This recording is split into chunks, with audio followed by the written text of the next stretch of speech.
The spotlight found him before he could walk properly. Michael Jackson was 5 years old when his father pushed him onto a stage in Gary, Indiana. While other children played with toys, he learned dance steps.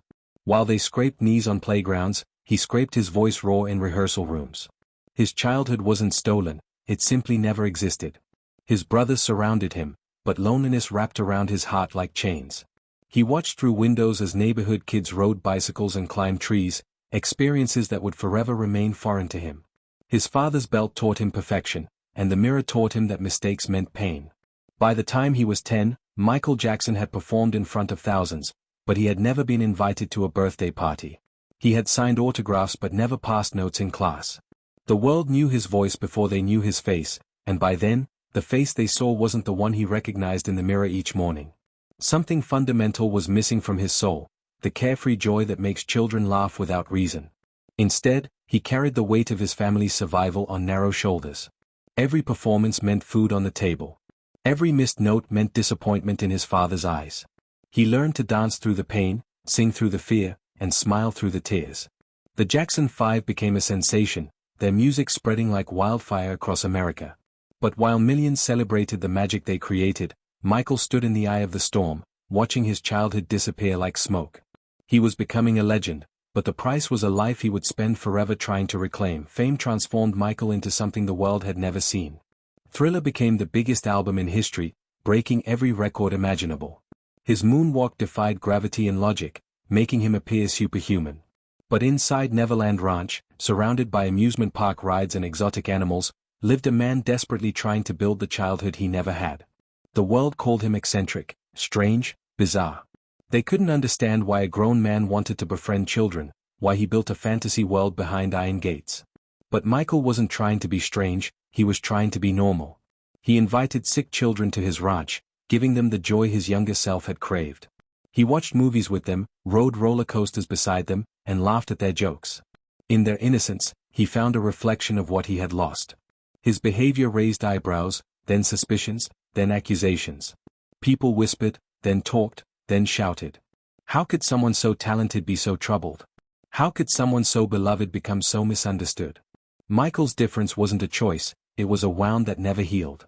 He changed his appearance, searching for an identity that felt authentic. Each surgery was another attempt to escape the face his father had criticized, the reflection that reminded him of pain. Critics called it self-hatred, but it was something more complex, a desperate search for control in a life that had controlled him since birth. The media circus intensified. Every move he made became headline news. His friendships were questioned, his parenting scrutinized, his sanity debated on television. Michael retreated further into his fantasy world, building walls higher than anyone could climb. But walls that keep pain out also trap loneliness inside. The allegations came like thunder in 1993, shattering everything Michael had built. A boy he had befriended, a family he had helped, turned against him with accusations that would haunt him forever. The man who had only wanted to give children the joy he never experienced was now accused of the unthinkable. Television cameras surrounded his home. Reporters screamed questions he couldn't answer. The world that had once worshipped him now watched with suspicious eyes, waiting for his fall. Michael's response was silence, then confusion, then desperate attempts to prove his innocence. He couldn't comprehend how his kindness had been twisted into something monstrous. The humiliation cut deeper than any physical pain when authorities subjected him to invasive examinations. His body, his sanctuary, violated by strangers looking for evidence of crimes he insisted he never committed. The case was settled out of court, a decision that would haunt his reputation forever. Some saw it as proof of guilt. Others saw a man trapped between impossible choices, where fighting meant exposing himself to years of brutal publicity, and settling meant accepting suspicion as his permanent shadow. His music suffered. His confidence crumbled. The king of pop became a figure of controversy rather than celebration. Friends disappeared. Opportunities vanished. The industry that had built him up now kept its distance, afraid of association. But Michael continued creating, continued performing, continued believing that his art would ultimately speak louder than accusations. He married, had children, tried to build a normal family life behind the walls of Neverland. But normal was a concept that had abandoned him decades ago. Every decision was scrutinized, every action questioned. His love for his children was genuine, but even that was viewed through a lens of suspicion. The price of being different had escalated beyond measure. By 2009, Michael Jackson was a ghost of his former glory. Financial troubles plagued him. Neverland, his sanctuary, was lost. The man who had once commanded stages worldwide was now preparing for a comeback tour in London, 50 concerts that would prove he still mattered. His body was exhausted, worn down by decades of performance and prescription medications that masked pain but created new demons. Rehearsals were brutal. His perfectionism hadn't dimmed, but his physical capacity couldn't match his artistic vision. He demanded more from himself than his body could deliver. Those closest to him saw the warning signs: the weight loss, the fatigue, the dependency on drugs that promised rest but delivered only temporary escape. On June 25, 2009, Michael Jackson's heart stopped beating. His personal physician had administered propofol, a powerful anesthetic never meant for home use, to help him sleep. The world received the news with shock, then disbelief, then overwhelming grief. Suddenly, the accusations didn't matter. The strangeness was forgotten. The controversies faded. What remained was the music, the genius, the revolutionary artist who had changed entertainment forever. Millions mourned. Not just fans, but people who had criticized him, mocked him, doubted him. In death, they finally saw what had been there all along: a profoundly gifted individual whose difference was his superpower and his chaos. The memorial service became one of the most watched events in television history. Stars testified to his kindness. Musicians praised his genius. But all the tributes couldn't change the tragedy. Michael Jackson had died searching for peace he never found. The comeback tour never happened.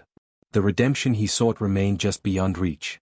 His children, the three most important people in his world, lost their father. His legacy was sealed in complexity, unmatched talent wrapped in controversy, brilliance shadowed by questions. Michael Jackson's story doesn't end with his death. It continues in every conversation about fame, childhood, and the cost of being extraordinary. His music remains timeless, playing in cars and clubs, reminding generations why he earned his crown. But his life serves as a cautionary tale about what happens when society demands perfection from those who are already broken. He was different from the beginning, shaped by circumstances no child should endure. That difference made him brilliant, innovative, and revolutionary. It also made him vulnerable, misunderstood, and tragically isolated. The innocence he sought in friendships with children was the innocence stolen from him.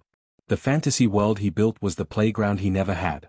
His behavior, which seemed bizarre to outsiders, was perfectly logical to someone trying to heal wounds invisible to others. Society failed Michael Jackson. We celebrated his talent while mocking his pain. We bought his albums while questioning his character. We demanded entertainment while denying him humanity. The allegations against him remain disputed, with believers on both sides holding firm to their convictions. But regardless of where truth lies, one fact remains undeniable: Michael Jackson was a human being who suffered immensely, and that suffering deserves acknowledgement.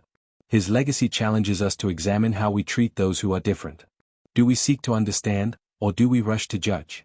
Do we offer compassion, or do we exploit vulnerability for entertainment? Michael's life asks uncomfortable questions about celebrity culture, childhood trauma, and the price we demand from those we elevate to impossible heights. Today, his music plays on, reaching new audiences who never saw him moonwalk across a stage. They hear the genius without the noise, the art without the controversy. Perhaps that's the redemption he never found in life, to be remembered not for his strangeness, but for the beauty he created despite unimaginable pain. Michael Jackson was never allowed to be ordinary, and that was his greatest tragedy and his most enduring gift.